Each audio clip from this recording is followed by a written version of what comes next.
حەمد و سەنا و سوپاس و ستایشی بێ پایان بۆ خوای پەروەردگاری جیهان. درود و سەلام لەسەر پێغەمبەری مەزن، پێغەمبەری خۆشەویستمان صلى الله عليه وسلم، و لەسەر ئەهل و بەیت و هەموو یاران و هەموو شوێن کەوتوانیان تا کۆتا زەمان. ربنا إننا ظلمنا أنفسنا وإن لم تغفر لنا أو ترحمنا لنكونن من الخاسرين. خۆشەویستان مسلمانە بەڕێزەکان، باسەکەمان ئەمڕۆ لەسەر هاوبەش بڕیاردانە بۆ خوای پەروەردگار و چەند جۆری هەیە هاوبەش بڕیاردان. خۆشەویستەکانم،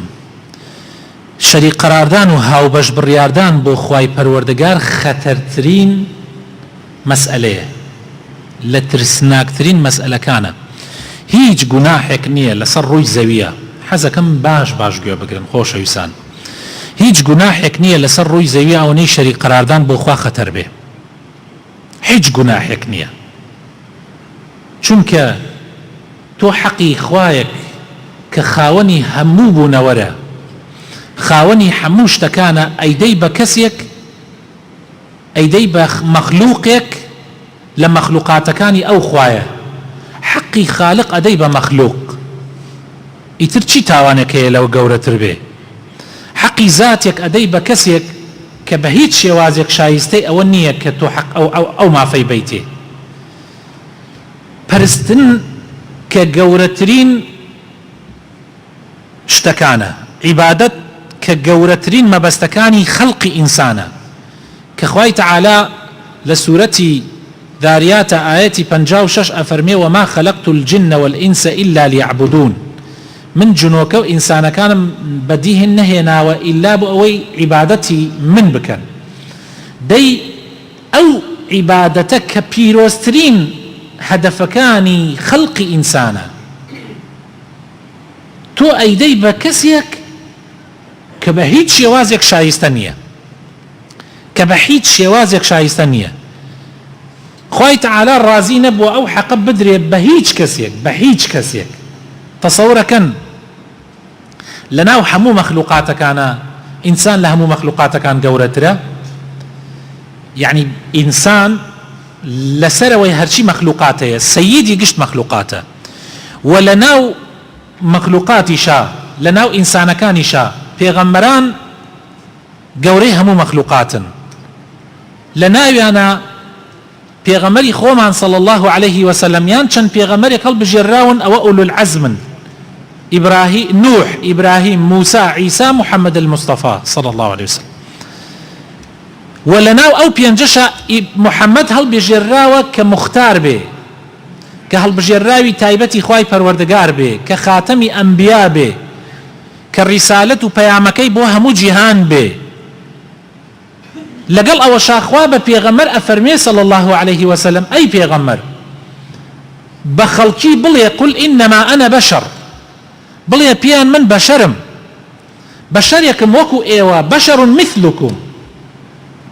جیاوازی من لەگەڵ ئێوە ئەوەیە کەوا من وحیم بۆ تێ، من بوومەتە پێغەمبەر. یوحا ئیلەیە، ئیلاهی ئێوە من نیم، پەروەردگاری ئێوە من نیم، من عەبدی خوام. ئیسا تۆ لە تەحیاتە کە لە نوێژ پیرۆزترین عیبادەتەکانە، لە تەحیاتە کاتێ تۆ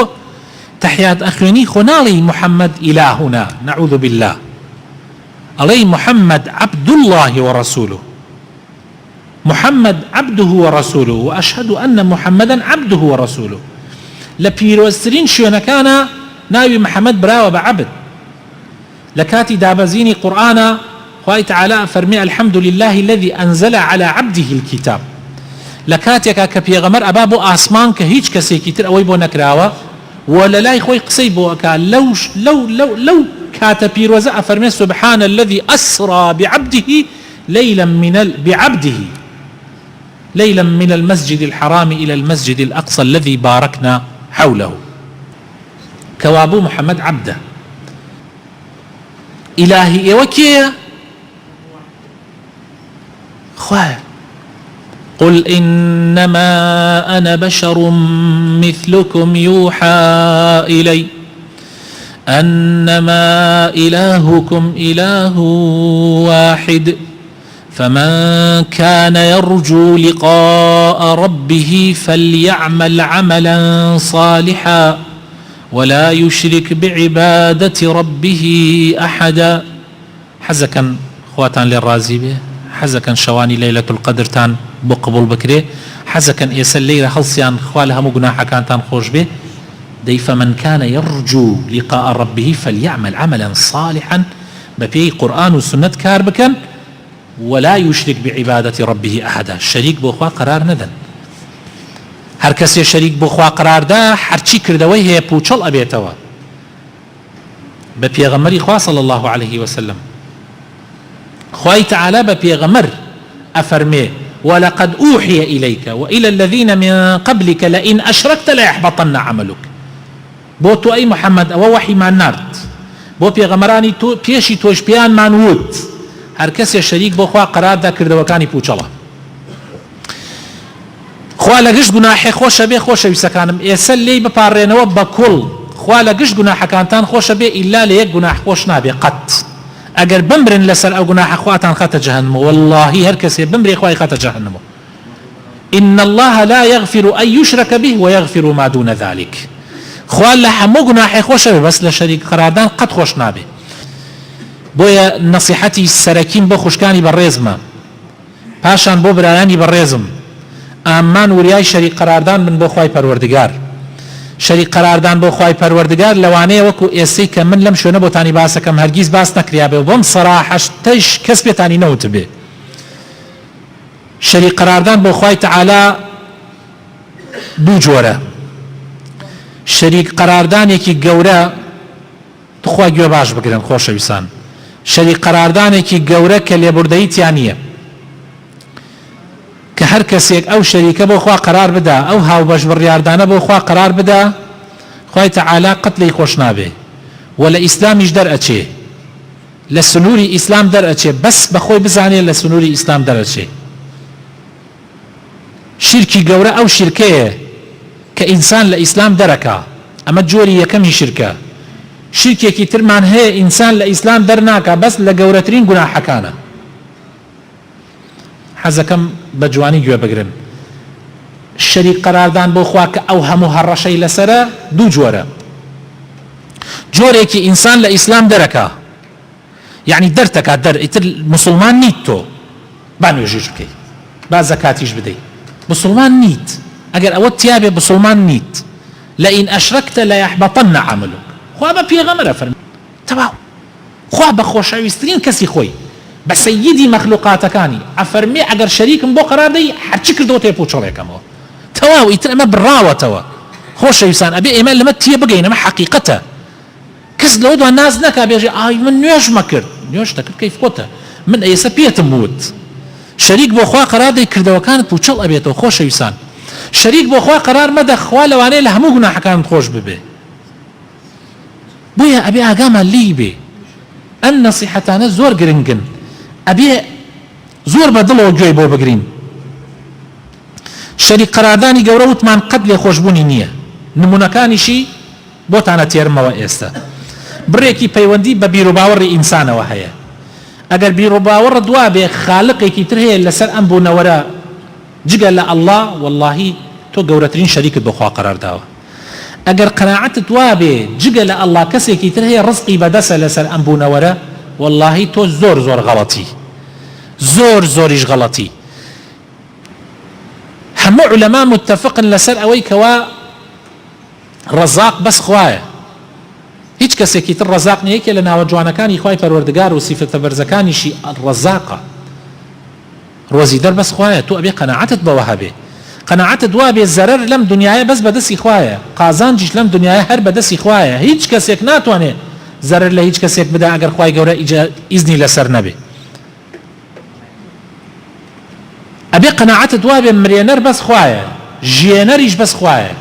بەس خوا ئەمان مرێنێ بەس خوایش زینومانەکاتەوە. ئەبێ قەناعەتت بەمە هەبێ ئەگینا شەریکت بۆ خوا قەراردا ئەگەر وا بزانی کەسێکی تر شتێکی بەدەسە. جۆرێکی تر لە جۆرەکانی شیرکی گەورە خۆشەویستەکانم کە زۆر ئیهمال کراوە لەم زەمانە شیرکی حاکمیەتە. واتە تۆ قەناعەتت وا بێ کە غەیری خوا بۆی هەیە حکم بکا لەسەر ئەم زەویە شەریعەتی غەیری خوا شایستەیە کە جگەل لە جێگەی شەریعەتی خوا حکم بکا ئەویش یەکێکە لە گەورەترین شرکەکان بەڕاستی چونکە خوای تەعالا لە قورئانی پیرۆزە فەرمێ ئینی الحکم ئیلا لله دەسڵات و حکم و شەریعەت و یاسا ئەبێ بەس لەلایەن خوای گەورەوە بێ نابێ مرۆڤەکان دەستکاری شەریعەتەکەی خوا بکەن بۆیە یەکێک لە گەورەترین شرکەکان کە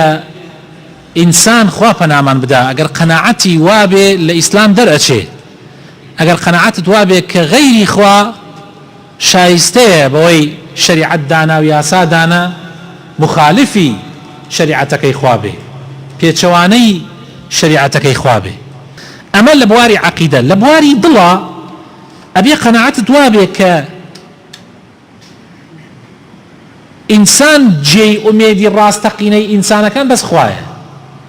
کەسێکیش زاتێکیش کە پێویستە ئێمە بە تەواوەتی لێی بترسین و ترسی ڕاستەقینەمان لێی هەبێ بەس ئەڵڵایە ئەوەکانی تر کە لێ ئێمە لیانە ترسین بەڕاستی شایستەی ترس نییە ڕاستە بەشەر تەبیعەتی ئێستا حالیان خوا نەخواست دەنگێ بێت حەدەنگی شیشڵدانێکیش بێ حەدەنگی تەرەقەیەکیش بێ لێرا لەوانەیە پشمان دابچڵەکەین یعنی ترسێ بەس ئەو ترسە نییە ترسی ڕاستەقینە لە خوای پەروەردگار بێ ئەبێ پشتبەستینی ڕاستەقینەی ئێمە بەس لەسەر خوای پەروەردگار بێت چونکە ئەزانین هەموو شتەکان بەدەستی خوای پەروەردگارە هەموو ئەو خەڵکەی کە ئێوە تەسەوڕەکەن کە شتێکیان بەدەسە هەموویان ڕەشمەیان لە دەستی خوای پەروەردگارایە ئەبێ خۆشەویستی ڕاستەقینەتیش هەر لەبەر خوا بێ یعنی ئەبێ خوایە کە هەموو شتەکان بە تۆ بەخشیوە تۆ ئەگەر باوکتت زۆر زۆر خۆشەوێ خوا باوکی بە تۆ داوە تۆ ئەگەر ژنەکەتت زۆر زۆر خۆشەوێ خوا ژنی بە تۆ داوە تۆ ئەگەر دایکتت خۆش ئەوێ زۆر زۆر خوا دایکی بە تۆ داوە تۆ ئەگەر کوڕەکانت و ڕۆڵەکانت زۆر زۆر خۆشەوێ ئەی خۆ کوڕ و ڕۆڵە و باوک و کەسوکار و هەمووی ئەمە بەخشیشی خوایە دەی ئەبێ ئەو خوایی کە ئەمانەی بە تۆ بەخشیوە ئەبێ لە هەموو خۆشەویستتر بێ تۆ ئەگەر پارەت زۆر خۆشەوێ ئەی خۆ خوا خاوەن پارەیە خوا خاوەن پارەکانە تۆ ئەگەر خۆتت زۆر خۆشەوێ خوا خاوەنی تۆیە براینە ئێستا هەمووی لێرە دانیشتوین زاهیر لەشی ساغمان هەیە زاهیر دوور نییە ئێستا لە لەحزەیەکە خوای تەعالا خەتەرترین نەخۆشی نەخاتە ناو لاشەی تۆ ئێمە خوا خاوەنێتی ئەبێ کاتێک خۆتت خۆشەوێ بۆ پاراستنی خۆت ئەبێ خوات لە خۆت خۆشتر چونکە ئەمە خوا بە تۆ لەش ساغی داوە خوا بە تۆ نیعمەتی داوە نیعمەتی ئەم ژیانە هەرچی لەم بوونەوەرە هی خوایە بۆیە ئەبێ خوات لەسەرەوەی هەموو خۆشەویستەکە خۆشەویستی خوا ئەبێ لەسەرەوەی هەموو خۆشەویستەکان بێ بۆیە خوای تەعالا لە قورئانە ئەفەرمێ ومن الناس من يتخذ من دون الله أندادا يحبونهم كحب الله خەڵکانێک هەیە شەریک بۆ خوا قەرارە دەن شەریکەکە چییە ئەڵێ کەسانێکیان خۆشەوێ وەکو چۆن خوایان خۆشەوێ یعنی ئەگەر تۆ کەسانێکت خۆش بێ وەکو چۆن خوات خۆشەوێ زۆر خەتەرە هەنێکی عیباداتی ترمان هەیە هەنێ شرک ترمان هەیە شیرک قەولیە لە قسەکان تایە بۆ نمونە ئەگەر بڵێ ئەعوذ لە جاتیەوەی بڵێ ئەعوذ بالله بڵێ ئەعوذ بە یەکێکی تر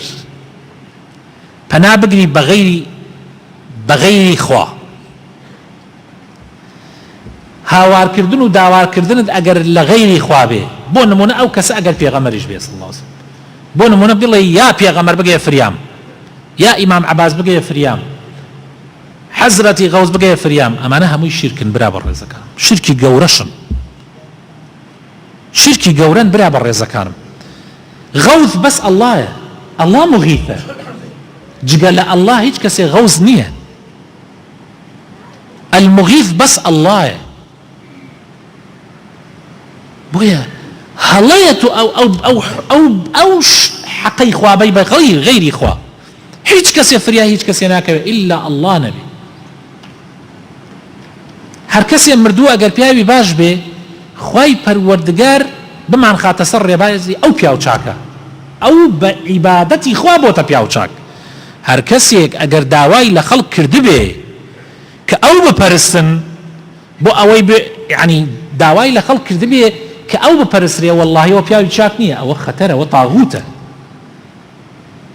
هەر کەسێک بێ قەت پیاو چاکان و پێغەمبەرەکان داوا لە خەڵک ناکەن. خوای تەعالا بە عیسا ئەفەرمێ، عیسای کوڕی مەریەم، طبعا مەسیحەکان ێژن عیسا کوڕی خوایە، وانە دەڵێن عیسا خوایە و کوڕی خوایە ئەمانە. خوای تەعالا بە عیسا ئەفەرمێ یا عیسا ابن مەریەم، ئەی عیسای کوڕی مەریەم، عیسا کوڕ خوا نییە، کوڕ مەریەمە. ئەی عیسای کوڕی مەریەم ئەئەنتە قولتە للناس اتەخذونی وئومی ئیلاهین، ئەی عیسا تۆ بە خەڵکی دوت من و دایکم بکەن بەخوا من دون الله. جا عیسا طبعا ئەو لە سورەت مائیدە ئاخیرەکەی، عیسا ئەفەرمێ سوبحانك سبحانك خوای گیان پاک و بێگردی بۆ تۆ، من چۆن شتی واڵێ، من چۆن ئەڵێم من بکەن بەخوا، سبحانك ما قلت لهم إلا ما أمرتني، پاک و بێگردی بۆ تۆ، من شتێک ناڵێم ئیلا ئەوەی نەوێت تۆ ئەمرم پێکەی، من چۆن ئەڵێم. جابراینە ئەو پیاو چاکانەی وات و هاواریان پێکەی لە ڕۆژی قیامەتە هەمووی تەبەڕات لێکە. هەر کەسی هاوارکە بە یەک ئەولیا بە یەک پیاو چاک لە ڕۆژی قیامەتە ئەو ئەولیا و پیاو چاکە بەرامبەری ئەوێسێت و ئەبێ بە دوژمنی. ئەمە ئاەتی قورئانە، وەڵڵا ئاەتی قورئانە، خوا لە قورئانە وا ئەفەرمێ ئەوانە ئەبن بە دوژمنمان، ئەبن بە عەدوومان، ئەبێ ئاگامان لێ بێ. داواکردن چۆن ئەبێ بڕۆیتە لای شێخێک، لای سەییدێک، لای مەلایەک، لای قبری پیاو چاکێک هاواری پێ بکەی بڵێ ئیمام حوسێن فریام کەوە، براینا من نابێت. چۆن ئەبێت بە دەوری قبرێکێ لەو پیاو چاکانە تەواف بکەی، شتیوان نییە. هەندێک عیباداتی ترمان هەیە یان هەندێک شیرکمان هەیە، طبعا بۆیە ئێمە هەندێک عیبادات هەیە، ئەم عیباداتانە بۆ خوا عیبادەتە بەس بۆ غەیری خوا شیرکە. نوێژ ئیسەن نوێژ بۆ خوا عیبادەتە بەس ئەگەر نوێژ بۆ غەیری خوا بکەی شیرکە. طبعا نوێژ لە چی و چی بریتی، لە چی و چی؟ سجود ڕکوع وانە گەورەترین عیبادەت سجودە لە ناو نوێژە، گەورەترین ڕوکنی نوێژ سجودە. دەیەسا سجدەی عیبادەت ئەبێ بۆ عەبد، ئەبێ دەیبرا واللهی بە چاوی خۆم خەڵکم بینیوە سجدەی بۆ قبری پیاو چاکێ بردو، هەر سجدە ڕێک سجدەی بردو،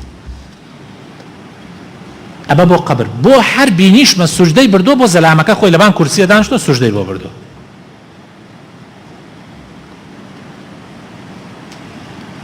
ڕۆژوو بۆ هیچ کەسێک نابێ بکرێ، حەج طوافکردن بە دەوری غەیری ماڵی خوا. خوای تەعالا لە قورئانی پیرۆزە ئەفەرمێ وەلیەطەوەفوا بالبەیت العەتیق، ئەفەرمێ ئەبێت سوور بخۆن بە دەوری ماڵی خوا، بەس دەوری ماڵی خوا، بە غەیری ماڵی خوا قبری هیچ کەسێک والله نابێ بە کەعبە. بابە ئەو خانووە قەدری خانووەکە ئەوەیە کە خوا کردوێتێ ماڵی خۆی کەعبەیە، قیبلەی مسلمانانە، حتا قیبلەی هەموو مرۆڤایەتیشە. کەعبە لەبەر ئەوە پیرۆزە قیبلەیە، پیرۆزی کەعبە لەبەر ئەوە نییە بەردێکە و دارێکە. ئیمامی عومەر ڕەضی الله عنه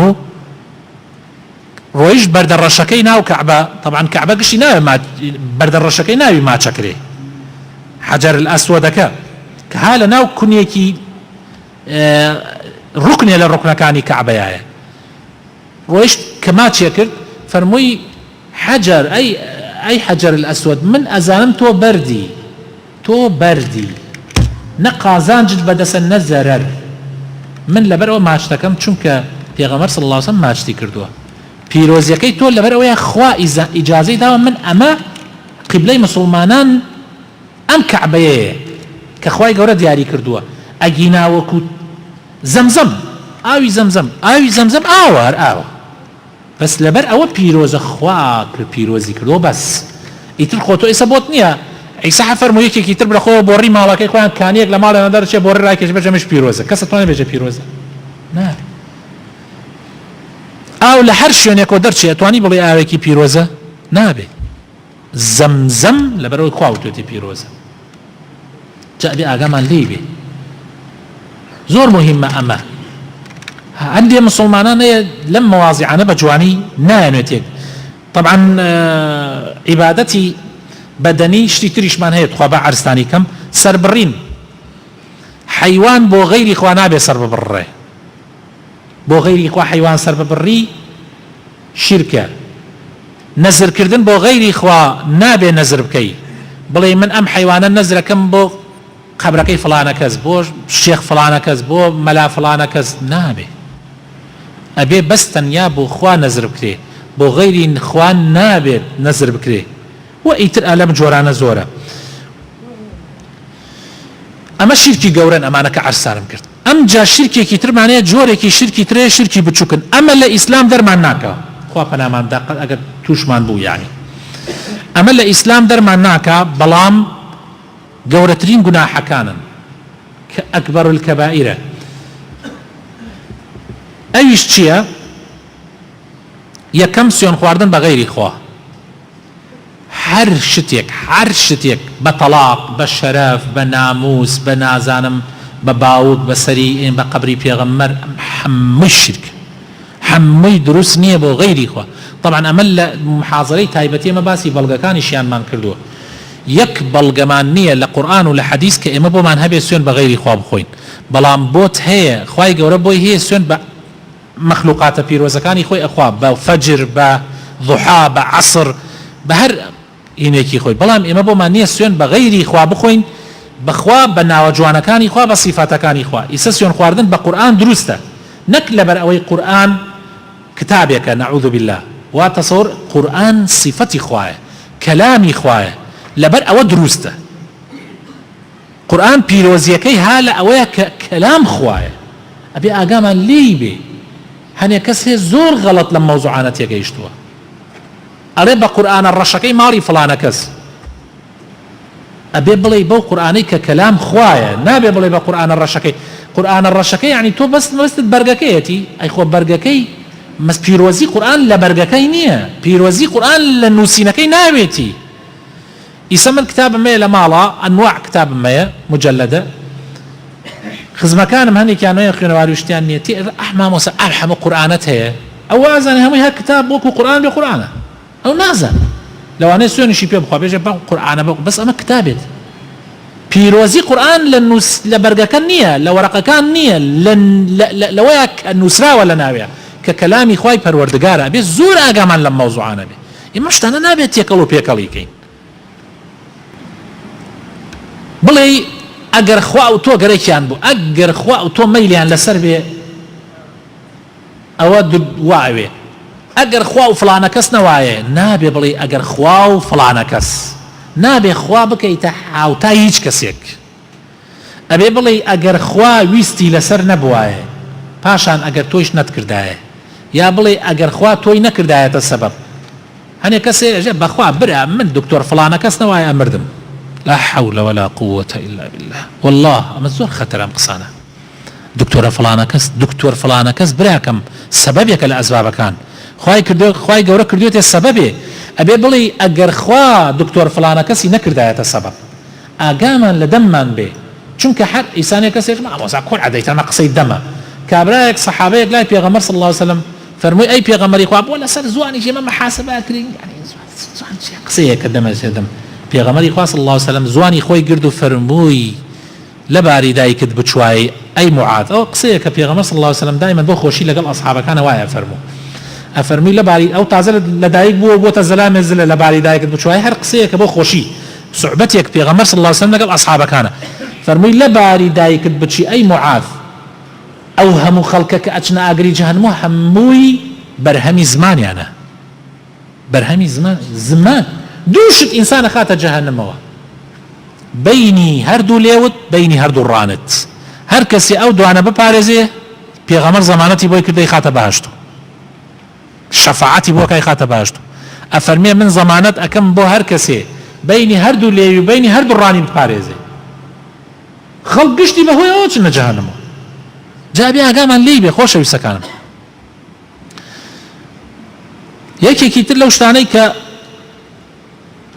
شركي بچوكا شرکی بچوک آخر ماڵین شرکی بچوک هەنێ کەسێ وازانێ بچووکە هیچ نییە ئەمە ئەکبەر الکەبائیرە بەس ئەمە کافرت ناکە بەس کافر یعنی سە کابرای ئەگەر سوێنی خوارد بە غەیری خوا کافر نابێ بەس ئەبێ زۆر زۆر وریابێ چونکەوە خەتەرە یعنی ئەمە خەتەرە پێغەمبەری خوا ئەفەرمیان کەسێ سوێن بە غەیری خوا بخوا شەریکی قرار داوە ئەفەرمیان من حلف بغەیری الله فقد أشرك صحابە سوێنیان خواردە بە غەیری خوا پێغەمبەری خوا صلی الله علیه وسلم فەرمێتی ئیتر تەواو کەس سوێن بە غەیری خوا نەخوا هەر کەسێ سوێنی خوارد با بەخوا بێیان بێدەنگ بێ یەکێکی تر لەو شیرکانەی کە لە زمانی قەدیما بووە باران بگەڕێنیتەوە بۆ غەیری خوا تۆ سێکە تا حەدێک تا چی حەدێک مەسەرن خەڵک لای خۆمان کابرا بەڵا ئیسرائیل وتی بەیانی بارانە بارێ ڕادیۆی ئیسرائیل وتی بەیانی بارانە بارێ قەی چێکە ڕادیۆی ئیسرائیل وتی بەیانی باران بەس تۆ نابێ بیدەیتە پاڵ ئیسرائیل ئیشەکانی خوا نابێ بیدەیتە پاڵ غەیری خوا ئیشەکانی خوا نابێ بیدەیتە پاڵ غەیری خوا ئەگەر تۆ بڵێ ئەبێ وریابی قەینا ئەخبارەکان بڵێ مەسەلەن بەڵام ئەبێ بڵێ ئینشاء الله سبەی باران ئەبێ بەپێی ئەوەی کە ئەخبار باسیەکە ئەو هەورەکە ئەبینن ئەوان چۆن ئەزان بارانە بارێ طبعا قیاسی ئەو هەورە ئەکەن هەورەکە تێ ظاهیر با ئەیهێنێ بەرەو عێراق حسابی سرعەتەکەی و خێرایەکەی یەکەن لە سەعاتی ئەوەنە ئەڕوا مثلا باکە ئاوا ئەیبا احتیمالێ لە ڕۆژی ئەوەنە لە سەعاتی ئەوەنە بگاتە سەر عێراق و سەر کوردستان احتیمالێ باران بە يعني ئەمە احتیمالاتە هەمووی هیچ شتێکی 100% نییە ئەبێ بڵێ ئینشاء الله جا ئەبێ ئاگامان لێ بێ شومکردن بەدقوتبی ها ئەوەی لای خۆمان ئەڵێ ناو خۆمانە باوە ئەڵێ بەیانی سەفەری فڵانە شوێن مێلێک ناکایەکێجە پش ئەپژمێ وانە ئەو سەبر هات ئەین چی سەبر هات پژمین خورانی ناو لوتە و تەواو ئیتر ئەمە چییە ئەم شتانە نابێ